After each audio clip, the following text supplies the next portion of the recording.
사랑의 또 다른 이름 혼자는 사랑에 대한 첫 번째 이야기였는데요. 사랑이 한 500 마지막 부부가 나 홀로였습니다. 정말 이렇게 쓸쓸하게 확 들었던 것 같아요. 근데 혼자 있지 못하면 함께 할 수 없다고 하는 거죠. 홀로 있어 볼 때 다른 사람과 어떻게 그 사람의 그 홀로 있음을 지켜줄 수 있는지 미리 연습하는 거라고 하는데요. 혼자 한 사람은 그렇게 홀로 있음으로 다른 사람과 함께하는 방법을 배우는 것일 수 있겠습니다. 사랑의 또 다른 이름 두 번째 이야기 좀 같이 한번 해볼까 합니다. 사랑하면 달콤하기도 하지만 쓸쓸한 게 있지 않습니까? 저는 사랑이 약간 커피 같아요. 특히 헤이즐넛 커피 이런 거 향 맡으면 너무 달콤할 것 같고 너무 좋을 것 같은데 입안에 들어가자마자 아싸! 이렇게 너무 내가 상상했던 것과 너무나 다른 거인 거예요. 그런 사랑이 이런 건가? 너무 극극처럼 달콤하기도 하지만 내게 가장 큰 상처를 주는 것도 사랑입니다. 사랑의 또 다른 이름 그 쓸쓸함에 대한 이야기를 하는데 이별이라고 하는 건 서로의 유효기간이 다를 때 우리가 나누는 것을 이별이라고 부르는데요. 누구 하나가 유효기간이 다 됐기 때문에 이제 이별을 고하는 거겠죠. 우리 그런 나의 사랑의 유통기한이 유효기간이 다 됐을 때 이별을 한번 불러보고 우리 그만하자라고 얘기해봤던 기억도 있고 그런 얘기 들어봤던 기억도 있을 것 같은데요. 유시아 시인님의 이별법이라고 하는 시를 함께 읽어보고자 가슴에 담아보고자 합니다. 혹시 이 시를 우리를 위해서 목소리를 내서 읽어주실 분이 계실까요? 이 상황에서 머리 긁으시면 제가 오해하거든요. 깜짝 놀랐어요. 혹시 고맙습니다. 네, 그러면 우리 부탁드리도록 하겠습니다. 마이크가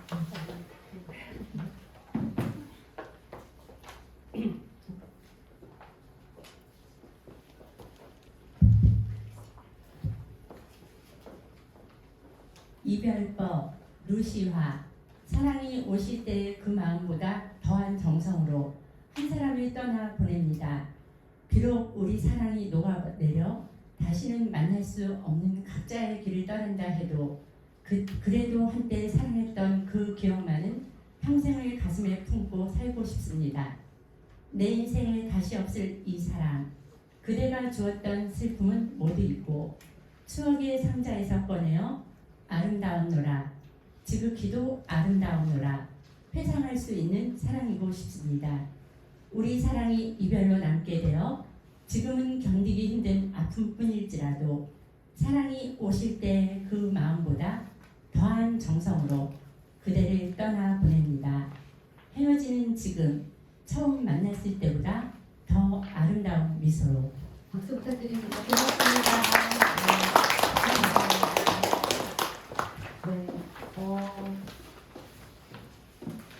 이렇게 우리 가능한가요? 사랑이 오실 때 그 마음보다 더한 정성으로 보내는 이별이 가능한 걸까요? 혹시 그런 이별 해보신 분 계신가요? 쉽지 않죠. 이별이라고 하는 게 그렇게 내가 사랑했던 것보다 더 큰 사랑으로 누군가를 보내는 게 쉬운 일은 아닌 것 같습니다. 그래서 그런지 이별은 사랑의 또 다른 이름의 쓸쓸함 그 이별은 너무나 가슴이 아픕니다. 그래서 백지영 씨가 불러줬던 총 맞은 것처럼 가사가 제 가슴에 들어온 이유 중에 하나도 진짜 이별을 하면 가슴에 총 맞은 것처럼 가슴이 뻥 뚫려갖고 바람이 숭숭 지나가는 거예요. 그리고 아픈데 어디가 아픈지 모르게 가슴이 아픈 거예요. 정말 이별하면 총 맞은 것처럼 아플까요? 가슴이 정말 그렇게 아픈가요? 혹시 그렇게 아파 보신 분 계신가요? 백 선생님 계속 생각하고 계시는 것 같아서 어떻게 이별하면 그렇게 가슴이 아프던가요? 가사 생각하고 있었는데. 죄송합니다. 네, 그 경험을 떠올리시면서 네. 네. 그랬던 것 같습니다. 먼 옛날에 사모님은 안 계시니까 중학교 중학교 때 가슴이 뻥 뚫린 것처럼 그때 나름대로 그 나이 때는 진지했던 것 같습니다. 진지했던 것 같고 가슴이 뚫린 것처럼 그냥 아프던데. 아프던데요. 네, 정말 아프셨군요. 그런데 진짜 아프대요. 사랑 이후에 이별을 경험한 사람들은 얼마나 아픈지 타이레놀을 먹으면 고통이 경감이 된다고 합니다. 이별한 사람에게 타이레놀. 약속은 건 아니고, 그렇죠?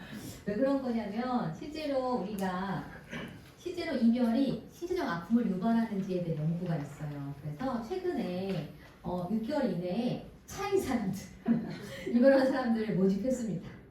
그리고 난 다음에 이 사람들에게 실험을 한 거예요. MRI에다가 fMRI에서 뇌를 찌는 MRI를 넣어놓은 거예요. 그리고 난 다음에 이 사람들에게 우선 신체적 고통을 가했어요. 뜨거운 게 탁 닿았고, 그랬더니 뇌 부위가 탁 활성화되는 거예요.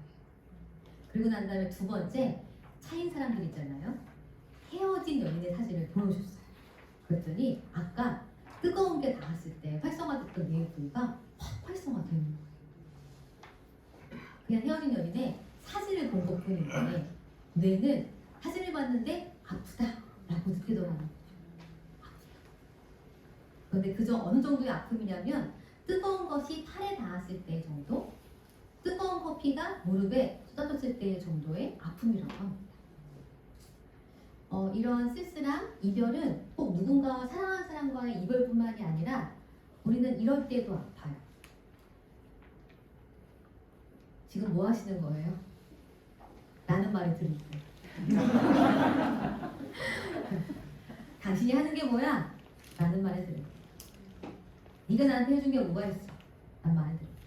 너 같은 건 없었으면 좋겠어. 라는 말을 들을 때 우리 뇌는 말만 들었을 뿐인데 그거를 아프다고 느껴서 실제로 우리가 맞았을 때 활성화되는 뇌 부위가 동일하게 활성화돼요. 진짜 아프다는 거예요. 그래서 그 사람들에게 타이레놀을 주면 그 아픔이 경감돼서 조금 더 편안하게 느낀다고 합니다. 사랑의 그 이름은 아름답기도 하지만 그 뒷면은 이렇게 우리에게 고통 같은 것을 주는 또 다른 이름을 갖고 있기도 합니다.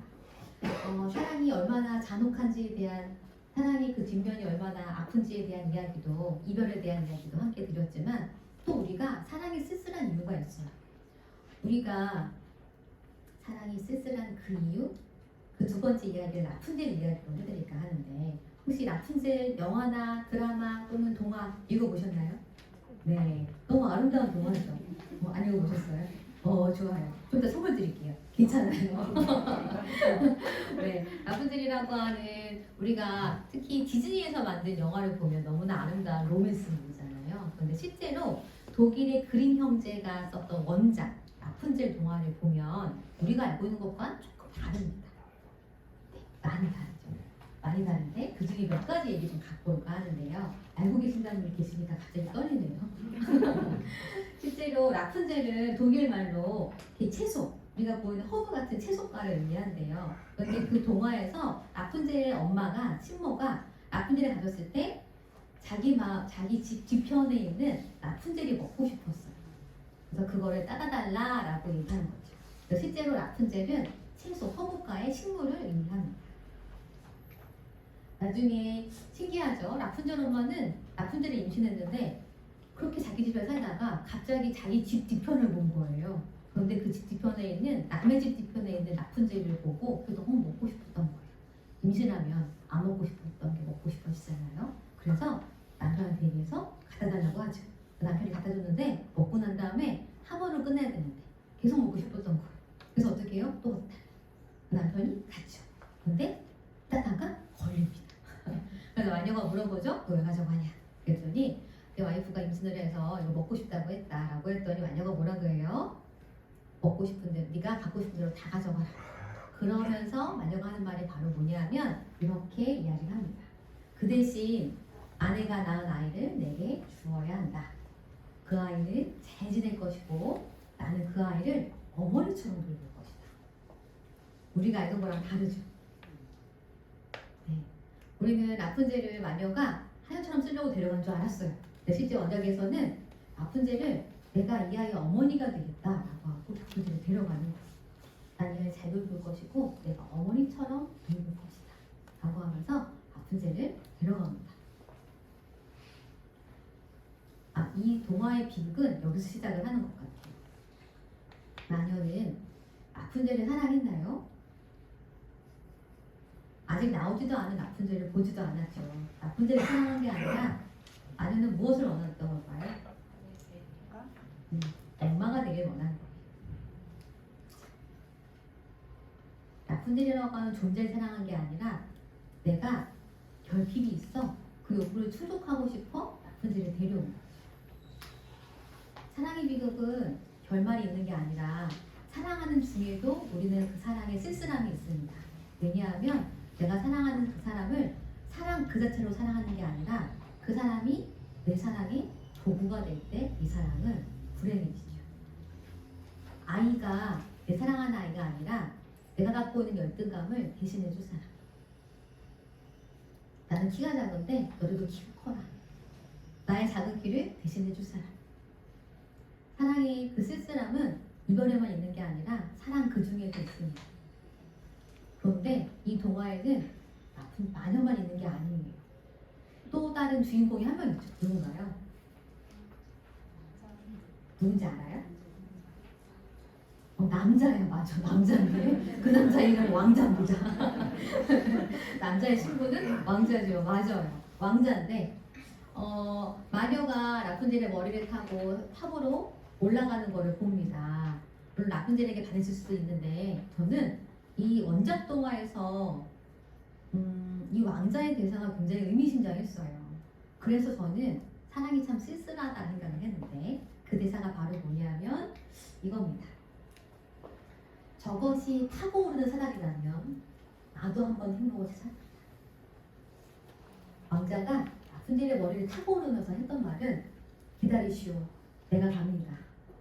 사랑하는 당신 내가 갑니다.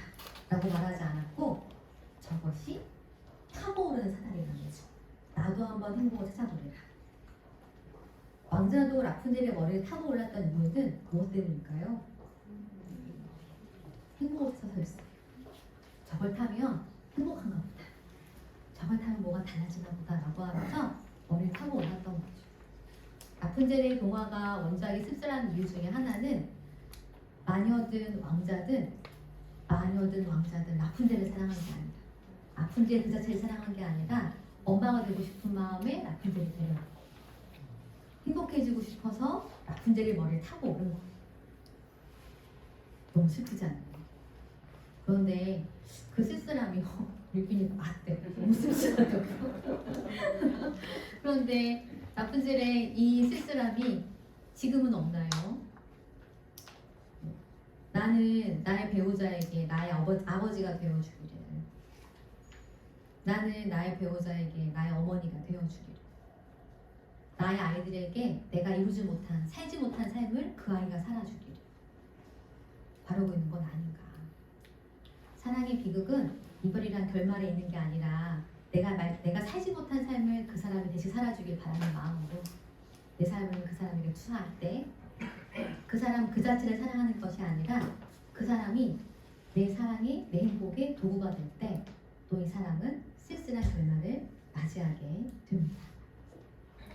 이 쓸쓸한 강을 어떻게 건널 것인지 여러 가지 방법들이 있는데 그 중에서도 혹시 저처럼 이런 쓸쓸한 이별을 맞이했던 분들은 이별의 아픔을 이렇게 한번 건너보세요. 이별의 강을 건너는 방법 중에 하나는 여러 가지가 있는데 내 삶에서 중요한 게 뭔가 이런 거 찾아보는 것도 이별의 강을 잘 건너는 방법이라고 해요. 그리고 그 사람과 좋았던 시간들을 떠올려보는 것도 되게 좋은 방법이고요. 그리고 누군가가 슬플 때, 누군가가 굉장히 슬퍼할 때 또 우리 그들을 어떻게 위로해줄까 궁금하시죠? 제일 난감할 때가 슬퍼하는 사람을 어떻게 위로해야 될까 해요. 우리 어떻게 하나요? 힘내, 힘내 이렇게 얘기해요. 힘내라고 하면 정말 힘나세요? 더 짜증나죠? 내가 힘내는 걸 모르는 게 아니야. 근데 힘내도 명령문이죠? 또 힘내. 근데 그거 안 나서 내가 그거를 안 내는 게 아니라 안 나는 거죠. 그래서 마지막으로 이별의 쓸쓸함을 맞이하고 있는 친구들이 옆에 있다고 한다면 이렇게 그들을 위로해 주십시오. 몇 가지 안내해 드릴게요. 여러분의 사랑하는 사람이 슬픔의 강을 건너고 있을 때 이렇게 공감의 뗏목을 좀 띄워주세요. 예를 들면 몇 가지 알려드리면 절대로 힘내라고 말하지 않는다. 힘낼 수 있도록 옆에 있어주는 거예요. 두 번째, 이런 말을 하지 마세요. 힘들면 전화. 너무 힘들 땐 전화할 힘도 없죠. 그래서 힘들면 전화해가 아니라 그 사람이 필요한 것이 없는지, 내가 돌볼 건 없는지 자주 전화해서 그 사람을 살펴주라는 거예요. 이별의 쓸쓸함을 맞이했을 때 사람들이 가장 힘들어하는 이유가 일상이 무너지기 때문이에요. 그 일상을 도와주세요. 밥을 잘 먹고 있는지, 빨래는 하고 옷을 입고 다니고 있는지, 지금 요즘에 긴장해야 되는데 긴장 준비를 했는지. 사실 힘내라는 말보다 그 사람의 일상을 살펴주고 물어봐주고 도와주고, 긴장해야 되는데 내가 같이 해줄게. 애들 학교는 보냈니? 우리 애랑 같이 보낼까? 이렇게 그들의 일상을 도와주는 것만큼 이별의 슬픔을 강을 건너고 있는 사람들을 돕는 제일 좋은 방법이 없다고 합니다. 사랑 그 쓸쓸함에 대하여 이 두 번째 이야기에 아주 적절하고 아름다운 곡을 또 맞이해볼까 하는데요. 우리 두 번째 파트 2 사랑 그 쓸쓸함에 대하여라고 하는 그 주제로 첫 번째 곡을 좀 맞이해볼까 합니다.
그날의